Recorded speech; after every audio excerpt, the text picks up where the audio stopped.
BA प्रथम वर्ष का जो प्रथम प्रश्न पत्र है वो लगभग हम पूर्ण करा चुके हैं। भक्ति काल आपके आदि में भक्ति काल काव्य संग्रह है, जिसमें हम आपको हिंदी साहित्य के इतिहास के बारे में विस्तृत जानकारी दी। भक्ति काल की दो धाराएं, सगुण और निर्गुण। सगुण की दो धाराएं, कृष्ण भक्ति राम भक्ति। निर्गुण की दो धाराएं, संत काव्य परंपरा और यानी कि ज्ञानाश्रय भी कह सकते हैं। दूसरा सूफी काव्य यानी प्रेमाश्रय, उनकी सारी विशेषताएं, प्रवृत्तियां, उनके प्रमुख भक्त संत, सबके बारे में आपको विस्तृत जानकारी हमने दी है और आपको समझ में भी आया है, आपसे बातें होती रहती हैं।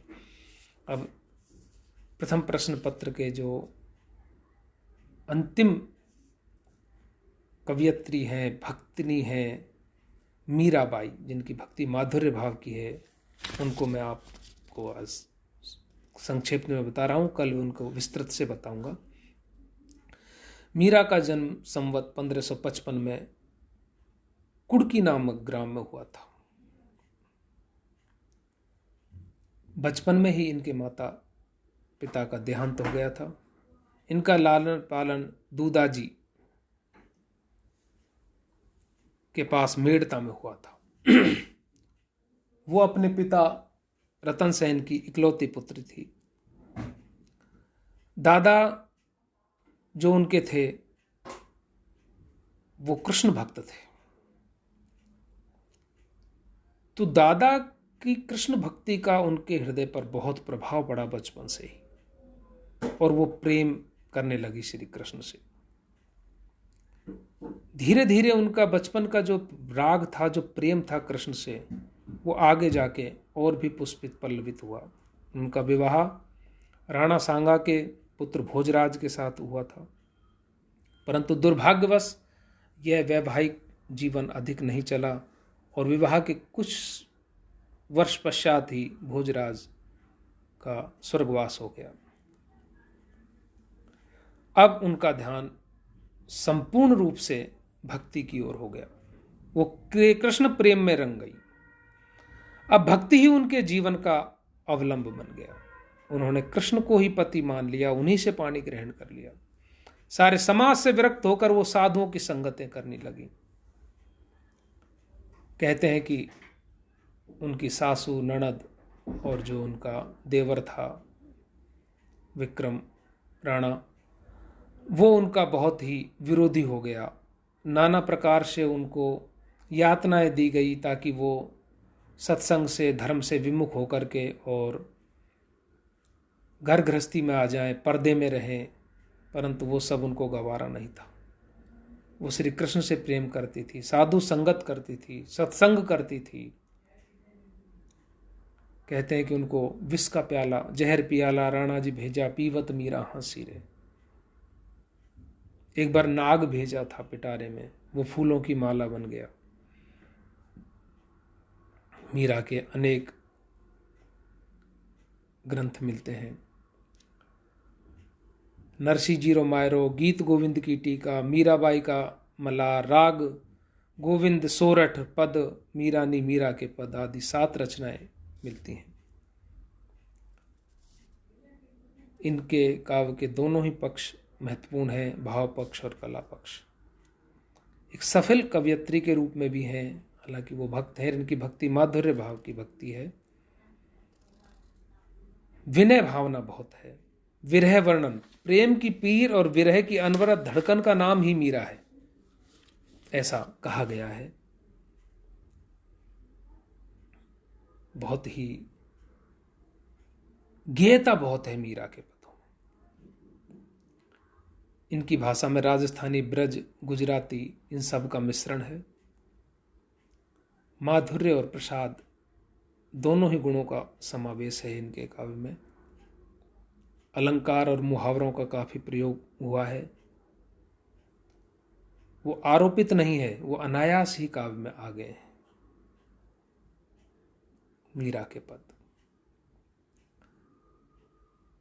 बहुत ही गेय हैं। मीराबाई के ऊपर एक फिल्म बनी थी, उसमें भी इनके पद बहुत ही अच्छे से गाए गए हैं लता मंगेशकर के द्वारा। जो आधुनिक गायिका हैं। जब भी कहीं सत्संग, कीर्तन, भक्ति कीर्तन होते हैं तो मीरा के पद बहुत ही भक्ति भावपूर्ण से गाए और सुने जाते हैं।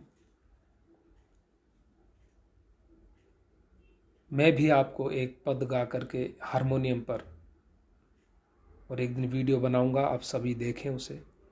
फिलहाल मैं उनके एक पद का आपको अनुवाद करके बताता हूं। मेरे तो गिरधर गोपाल दूसरों न कोई। अनन्य भाव की भक्ति है मीरा की, माधुर्य भाव की, दाम्पत्य भाव भी कह सकते हैं मीरा की भक्ति को, कि मेरे तो गिरधर गोपाल दूसरों न कोई, दूसरा कोई है ही नहीं गिरधर गोपाल के अलावा। और वो कैसा है मेरा गिरधर गोपाल, कि जाके सिर्फ मोर मुकुट मेरो पति सोई, जिसके शीश पर मोर मुकुट शोभायमान है वही मेरा पति है। छाण दई कुल की कानी कहा करी है कोई, कुल की मर्यादा त्याग दी। जो कुल ये कहता है कि बाहर मत जाओ, साधु संगत मत करो, कृष्ण की आराधना पूजा मत करो, सफेद वस्त्र पहनकर सर मुंडा कर और विधवा का रूप धारण करके घर में ही रहो, वो मेरे से नहीं हो सकता। मैंने सारी कुल की मर्यादा त्याग दी है, अब कोई मेरा कुछ नहीं कर सकता, कुछ नहीं कर सकता। संतन ढिंग बैठे बैठे लोक लाज खोई। मैं तो संतों के पास बैठी रहती हूं। देखिए ढिंग शब्द आया है, ब्रज का है।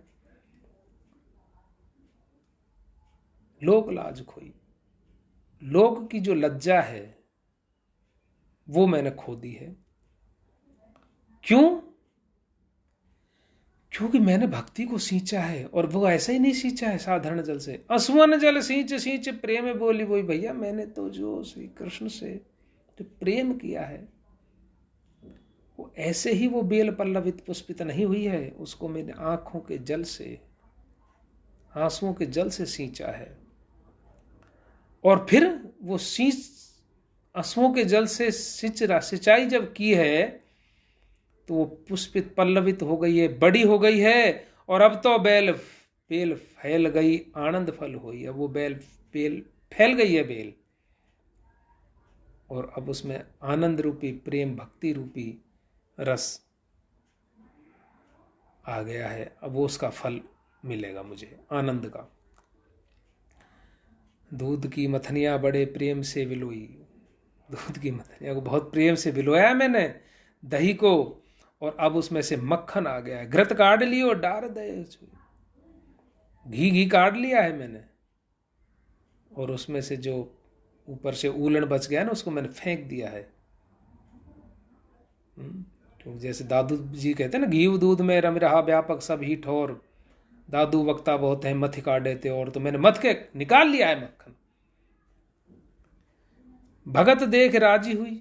जब इस संसार में जब भक्ति देखी मैंने मेरी प्रेम की तो मैं खुश हुई। लेकिन इस जगत जो जगत है ब्रह्म सत्यम जगत मिथ्या, देखो ये बात भी आ गई है इसमें। भगत देख राजी हुई, जगत देख रोयो, जगत को देख कर रोए। दासी मीरा लाल गिरधर तारो मोई। संसार तो दुख देने वाला है, बांधने वाला है माया में, लोक लाज के वशीभूत करके और साधु संगत से दूर करेगा, नाम स्मरण से, भक्ति से, प्रेम से, तो जगत देख रोई। दासी मीरा कहती हैं कि हे गिरधरलाल, अब मुझे तारो, मेरा उद्धार करो, मुझे पार करो, मुझे अपनाओ, मुझे अपने में ले लो। मीरा का देहावसान संवत 1620 ईस्वी में हुआ था। कहते हैं कि जब मीरा अत्यंत दुख पा गई थी यहाँ, तो वो द्वारिका चली गई, द्वारिकाधीश के पास। और द्वारिका मंदिर जो है, जो मैंने भी देखा है, मैं भी गया हूँ उस समय, क्योंकि मीरा को मैंने पढ़ा है अच्छे से, भक्ति काल मेरे खून में है। भक्त संत कवि मेरी आंखों में आ जाते हैं, और बड़ा अच्छा लगता है कि ये मुझे खूब याद है। मेरे सारे साथी हिंदी साहित्य जगत के जो राजस्थान में हैं परिचित, वो सभी बहुत प्रेम से कहते हैं इस बात को कि मुझे भक्ति काल के ज़्यादातर भक्त चाहे वो निर्गुण हो चाहे सगुण हो, राम भक्त कृष्ण भक्त सारे ज्ञानाश्रयी या निर्गुण प्रेमाश्रय के, सबके जो मूल ग्रंथ जो होता है टेक्स्ट जो, वो मुझे बहुत याद है, क्योंकि मुझ में रस बस जाता है। तो मैं वहाँ मीरा का, जब मैं द्वारिका गया तो मैंने देखा वो मूर्ति को, तो मुझे लगा कि वास्तव में मीरा इनके पास है। और कहते हैं किंवदंती है ये कि मीरा जब वहाँ गई तो उस मूर्ति में ही समा गई थी, उनका देहावसान वो उसी को माना जाता है। अब मैं मीरा के समस्त पदों का आपको अर्थ व्याख्या सहित अगले वीडियो में बनाऊंगा। तब तक के लिए नमस्कार।